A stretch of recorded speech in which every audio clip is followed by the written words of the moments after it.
Phase finale des Assises nationales de la refondation. Le président de la transition vient donner le temps des travaux qui vont durer 4 jours. Colonel Assimi Goïta livre un discours de 12 minutes. Il rend d'abord hommage aux membres du panel et à ceux de la Commission nationale d'organisation, des hommes et des femmes qui ont travaillé, selon lui, à permettre au peuple à la base de s'exprimer et de diagnostiquer des problèmes qui sont à l'origine de la déliquescence de la société et de l'État. Ce dernier round de débat sur l'état de la nation est une étape décisive, alerte le chef de l'État. La phase nationale qui nous réunit aujourd'hui dans la ferveur et la communion autour du Mali sera une étape cruciale dans la marche héroïque de notre pays vers le redressement.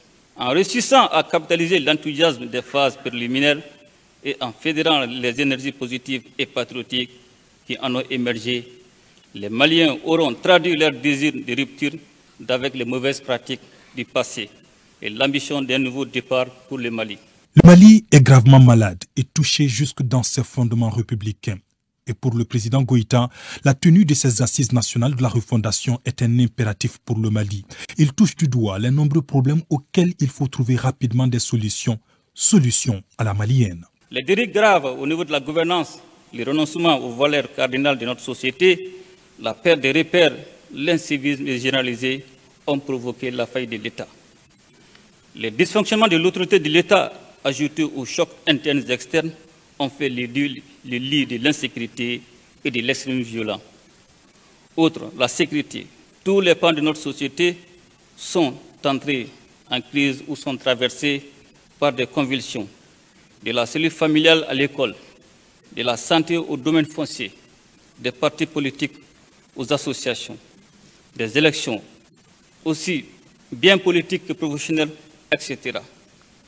La nation est déchirée par des divisions intestines qui se sont élargies à presque tous les secteurs de l'État, d'où la situation de dysfonctionnement que nous avons connue depuis mars-avril 2020.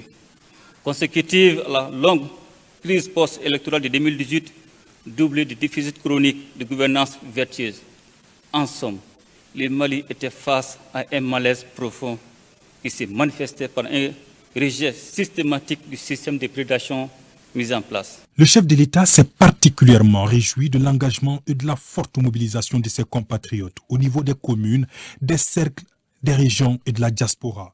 Tous sont maintenant à Bamako pour analyser en profondeur la situation globale du Mali. Et des propositions concrètes sont attendues pour une sortie durable de la crise multidimensionnelle qui frappe le pays depuis une décennie.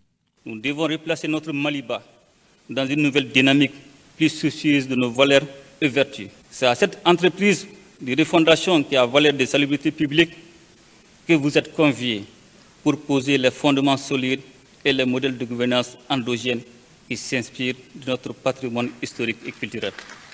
À l'entame de son discours, le président de la transition a fait observer 1 minute de silence. C'est en la mémoire de toutes les victimes maliennes et étrangères de la guerre imposée à la nation malienne.